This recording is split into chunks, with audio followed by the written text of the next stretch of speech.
অসাধারণ, সব পুরো বরফে ঢেকে রয়েছে। আর এইভাবে কিন্তু আমরা চড়ছি, চড়ে চলে যাব 1 কিলোমিটার, খুব তাড়াতাড়ি পৌঁছে যাবো। এই যে লাইন দেখতে পাচ্ছ, লাইনই 1 কিলোমিটারের ওপরে পড়েছে, শুধুমাত্র পুজো দেওয়ার লাইন। প্রথম দিন আজকে কেদারনাথের দ্বার খুলছে, মন্দিরের কপাট খুলছে, তো সেই উপলক্ষে কিন্তু মানুষের ভিড়। 1 কিলোমিটারের ওপরে কিন্তু লাইন পড়েছে, ওই ওপর পর্যন্ত, এদিক থেকে ঘুরিয়ে ঘুরিয়ে সবটাই লাইন। এই যে সামনে এসে গেছি, এই সেই রাস্তা, যে রাস্তা দিয়ে আর কি বাবা কেদারের ধামে যেতে হয়। ওই যে বাবা কেদারনাথ, চলো হর হর মহাদেব।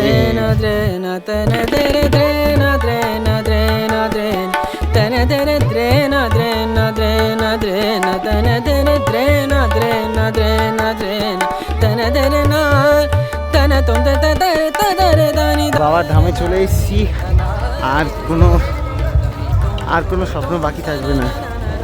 আছে আরও অনেক স্বপ্ন, কিন্তু মানে বিগেস্ট স্বপ্নটা পূরণ হয়ে গেল বাবার ধামে আসার।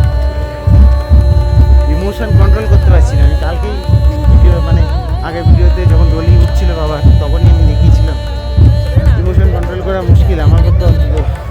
আগের বছর বিশাল বাধা বিপত্তি, সব কিছু ঠিকঠাক 8 ঘন্টা আগে সব কিছু ভেস্তে গেছিলো। কেদারনাথের পুরো ধস নেমে সব কিছু ভেস্তে গেছিলো। সেখান থেকে আমরা ঘুরে দাঁড়িয়ে পরের বছর আবার বাবার ধামে চলে এসেছি।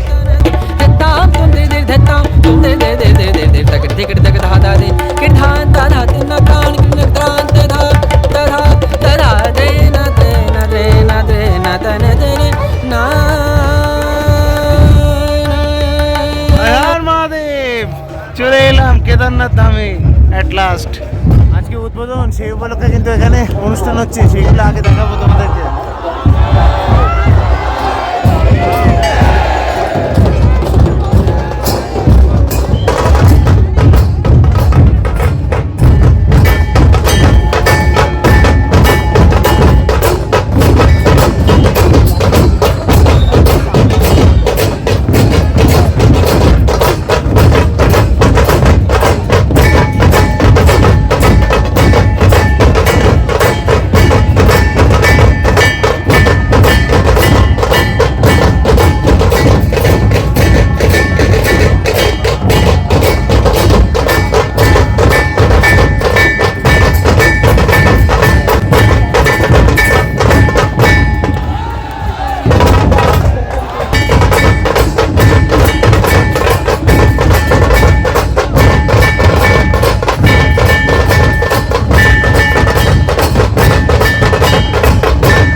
এখানে যে লাইনটা দেখতে পাচ্ছ এটা কিন্তু বাবা দর্শন করার লাইন, যদিও এখনো কিন্তু উদ্বোধন হয়নি, মানে কপাট খোলেনি।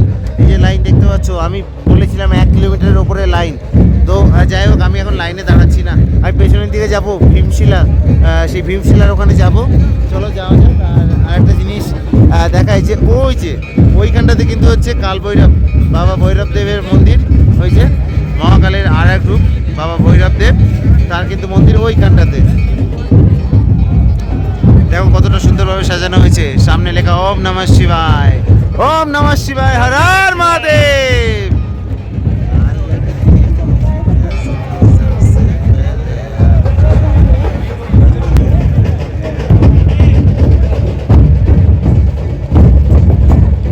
এত যাবৎকাল তোমাদেরকে আমি দুর্গা পুজো, কালী পুজোর সময় কেদারনাথের থিম দেখিয়েছি, সেই সব থিম পুজোগুলোকে অনেক ভালো বলেছি তাদের ভালো কাজের জন্য। আর আজকে সে সত্যিকারের কেদারনাথের সামনে কিন্তু এসে দাঁড়িয়ে রয়েছি, এবং এখানে যে স্ট্রাকচার সেটা আমি একটু ভালোভাবে দেখাবো। এই যে দেখো বাবা কেদারের যে মন্দির, সেই মন্দিরে দেখো ওপরটা দেখো কতটা সুন্দর। দেখো ওপরে কিন্তু একটা বাঘ মতো আছে ওখানটাতে, এই যে দেখতে পাচ্ছ। আর ওপরটা দেখো কতটা সুন্দরভাবে সাজানো, এবং এই যে কালারটা দেখতে পাচ্ছ, পাথরের কালারটা কত সুন্দর, খুবই সুন্দর বাবা কেদার। দেখো একটা নাজারা তোমাদেরকে দেখাচ্ছি, দেখবে, দেখো ওয়াও। এই যে এখান থেকে একদম কেদারনাথ মন্দিরের পাশে যে এটা আছে থাকার জায়গাটা, সেখান দিয়ে দেখাচ্ছি। তো এখন কিন্তু দর্শন চলছে অলরেডি, এই যে ভেতরে কিন্তু সবাই যাচ্ছেন, কিন্তু লাইন দিয়ে বিশাল লাইন। এখন দেখা যাক, মানে ব্যাপারটা হচ্ছে যে আমিও দর্শন করব, তবে ভেতরে যেহেতু ক্যামেরা কিছু অ্যালাউ নেই, তো দেখাতে পারবো না। আগে থেকে বলে রাখলাম, আমি আমার সময় মতো দর্শন করে নেবো 2-3টের দিকে হলেও, কারণ এখন প্রচুর লাইন, এখন লাইন দিচ্ছি না। এখন তোমাদেরকে আমি একটু ভীমশিলাটা দেখাবো। আমি এবার তোমাদেরকে ভীমশিলা দেখাবো, সেই ভীমশিলা যেটা কিনা 2013 সালে যখন বন্যা হয়েছিল, সেই বন্যার সময় কিন্তু এই কেদারনাথ মন্দিরকে রক্ষা করেছিল। ওপরের যে পাহাড়, সেই পাহাড় থেকে কিন্তু একটা পাথর এসে থেমে গেছিলো ঠিক মন্দিরের পেছনটাতে, তার জন্য কিন্তু জলগুলো দুই সাইড দিয়ে আর ওপর দিয়ে বয়ে গেছে, বাট মন্দিরে কোনো ক্ষতি হয়নি সেই ভীমশিলা। এবং এটা মান্য করা হয় যে ভীম স্বয়ং এসেছিলেন এই মন্দিরকে রক্ষা করতে।